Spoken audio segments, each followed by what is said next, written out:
Our Bible reading is taken from Mark chapter 5, verses 21 all the way down to verse 34. When Jesus had crossed again in the boat to the other side, a great crowd gathered around him, and he was by the lake. Then one of the leaders of the synagogue named Jairus came, and when he saw him, fell at his feet and begged him repeatedly, "My little daughter is at the point of death. Come and lay your hand on her so that she may be made well and live." So he went with him, and a large crowd followed him and pressed in on him. Now there was a woman who had been suffering from hemorrhages for 12 years. She had endured much under many physicians and spent all that she had had, and she was no better, but rather grew worse. She had heard about Jesus and came up behind him in the crowd and touched his cloak. For she said, "If I but touch his clothes, I will be made well." Immediately her hemorrhage stopped, and she felt in her body that she was healed of her disease.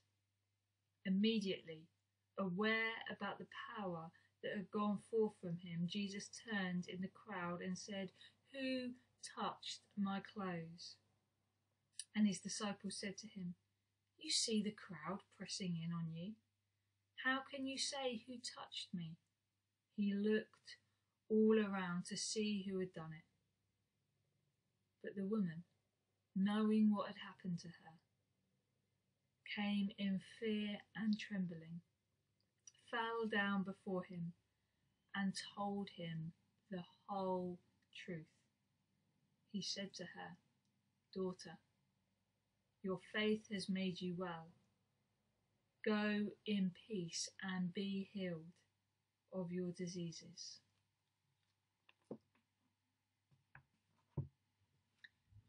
To see her hand, you're going to have to look low.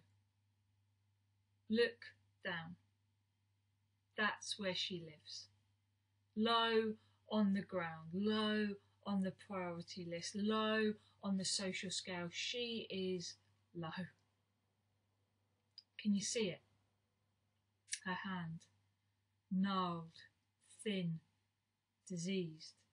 Dirt blackens the nails and stains the skin. Look carefully.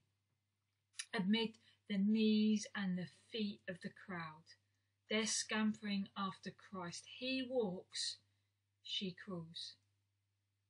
People bump her, but she doesn't stop. Others complain, she doesn't care. This woman is desperate. Blood won't stay in her body. There was a woman in the crowd who had had a hemorrhage for 12 years. 12 years. 12 years of clinics, of treatment, of herbs, of prayer meetings. She had suffered a great deal at the hand of many doctors. Doctors who took not the disease, but advantage of her. She had spent everything she had to pay them, but she had gotten no better. In fact, she'd gotten worse. No health, no money, and no family to help. Unclean, according to men, according to the law of Moses. Of course, the law protected women from aggressive, insensitive men during those times in the month. In this woman's severe case, though, severe application of that law left her not untouched, but untouchable, ceremonially unclean. The hand you see in the crowd, the hand reaching out for the robe of Jesus, no one will touch it. Wasn't always the case. Surely, a husband once took this hand in marriage. The hand looked different in those days. clean, soft-skinned, perfume. A husband once loved this hand. A family once relied on this hand to cook, to sew, to wipe tears from cheeks, tuck blankets under chins.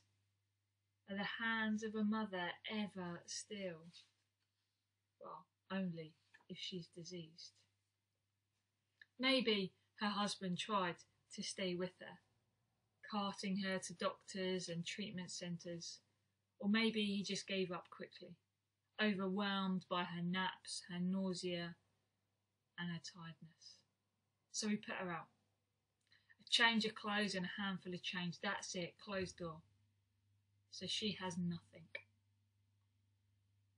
No money, no home, no health. Depleted dreams, deflated faith, unwelcome in the synagogue, unwanted by her community. For 12 years she has suffered.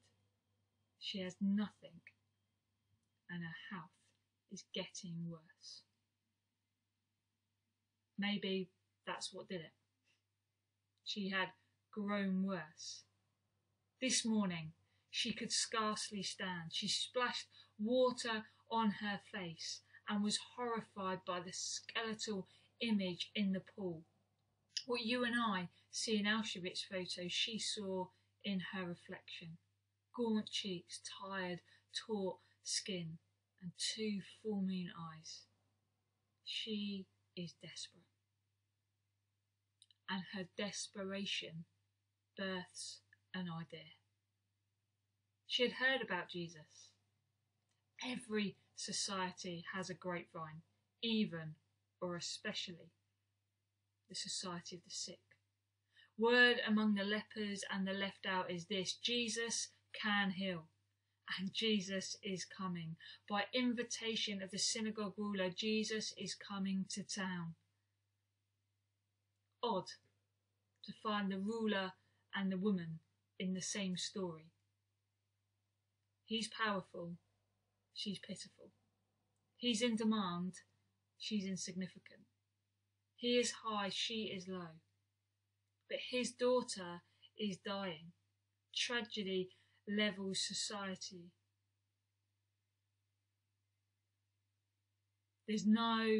Tragedy doesn't bar any level of society. And so they find themselves in the same path, in the same village, in the same page of the Bible. As the crowd comes, she thinks, if only I can touch his clothes, I will be healed.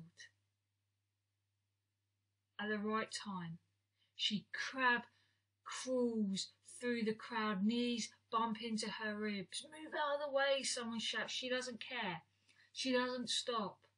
12 years are living on the streets have toughened this woman. Jesus' robe is in sight. 4 tassels dangle from blue threads, ornaments of holiness worn by Jewish men. How long was it since she last touched anything holy? She extends her hand towards a tassel, her sick hand, her tired hand, the hand the husband no longer wants and the family no longer needs. She touches the robe of Jesus, and immediately the bleeding stops and she can feel that she can be healed. Life rushes in, pale cheeks turn pink, shallow breasts become full. The woman feels power enter, and Jesus feels power exit. Jesus realised at once that healing power had gone from him. So he turned in the crowd and asked, "Who's touched my clothes?" Did Christ even surprise Christ? Has Jesus the divine moved faster than Jesus the human? Who touched my clothes? His disciples think the query's a little bit odd. All this crowd is pressing in around you. How can you ask who touched me? But he kept on looking around to see who had done it. Can we fault this woman's shyness? She doesn't know what to expect. Jesus could berate her, embarrass her. Besides, he was her last choice. She sought the help of dozens of others before she sought his. And the people, what would they do? What would the ruler of the synagogue do? He's upright, she's unclean, and here she is lunging at the town guest. No wonder she's afraid. But she has one reason to have courage.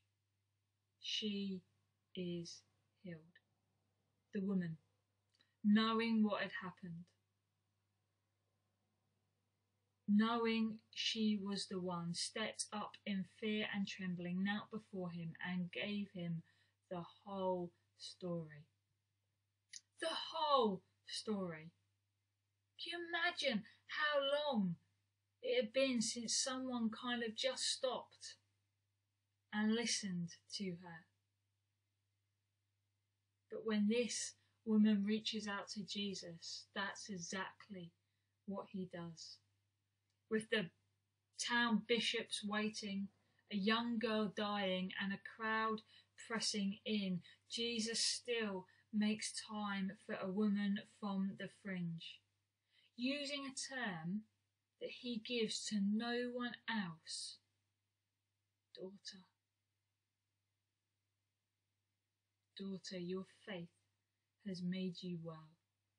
Go in peace. You have been healed. And Christ moves on. And she moves on. But we can't. We can't because we've been there. Been her. Are there. Are her. Desperate, dirty, drained. Illness took her strength. What takes yours?